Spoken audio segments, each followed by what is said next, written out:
So I'm at the state park. This is where we go every day.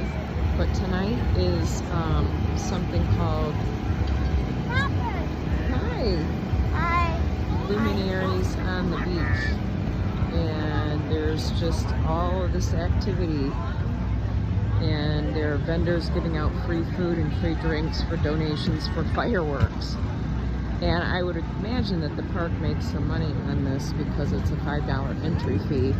But of course, if you have the state park pass, then, like me, they let me in for free because I paid for my pass. Anyway, it just goes and goes and goes and goes. I brought Odie. There he is in the dark. And we didn't stop to get any food or anything, but it's pretty crazy here. It's really neat. All kinds of people here. Merry Christmas.